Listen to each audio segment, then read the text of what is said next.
Hi there, my name is Mark Lee, and I'm a Senior Manager of Measurement and Paid Media here at Granular.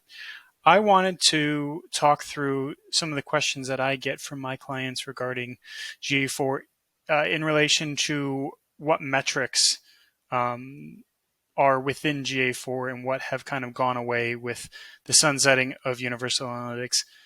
The big one being bounce rate.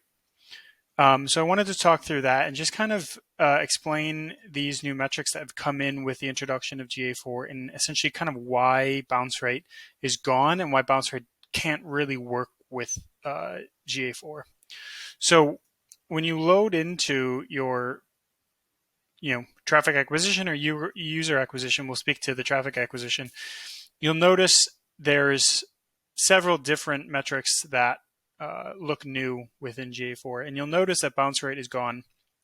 So with the introduction of GA4, bounce rate can't exist because GA4 introduces what is called an event-based data model. So clicks, page loads, video starts, all of these interactions that happen on the site, over the course of someone interacting with your site, are all events that are then stored and kind of collected by Google, but to essentially tell the quality of the traffic on your website. So it's all about engagement now with GA4. So bounce rate was simply someone who went to the site and then did not load a page after that. So essentially they went to one landing page, didn't go anywhere from that, and left, or their session ended. That would be a 100% bounce rate. So that is a binary kind of 0, 1. They either went to the next page or they didn't. The event-based data model with GA4 allows a little bit more signals to differentiate the quality of your traffic, whether they were engaged or they weren't. In UA, if they went to the next page, they'd probably be deemed engaged, even though it's not kind of a perfect metric. But with GA4, engaged is a better definition of this. So bounce rate can't exist because it just doesn't work with this data model. There's a lot more signals at play with GA4 than just either they went to a page or not. So they kind of just got rid of it and kind of started fresh with GA4. So when you load in here, you'll see everything's engaged. So you have your users, that's not changed. Sessions have not changed.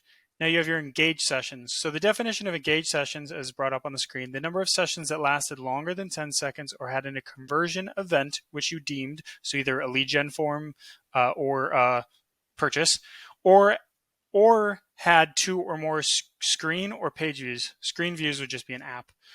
So that would be an engaged session. So essentially, out of 7,473 people for the date range on Granular's website, 1,921 of them either were on there more than 10 seconds, they had a conversion event, or they had 2 or more screen or page views.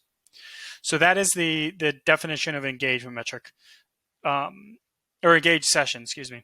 Then you have average engagement time per session. So, essentially what is a user's engaged duration? So not just their duration, but how long were they engaged for? So average of 26 seconds. Higher is better.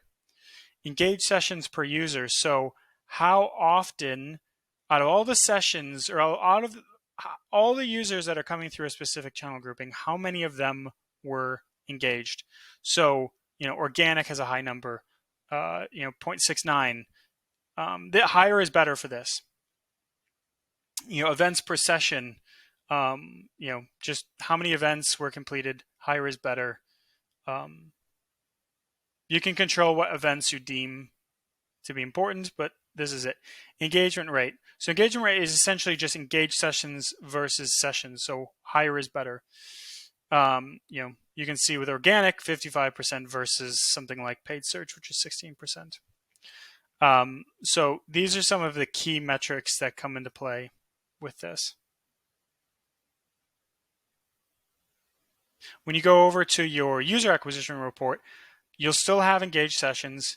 You'll have engagement rate, which is essentially what we spoke about, and you'll have engaged sessions per user. So that is, this really the same thing that we spoke about.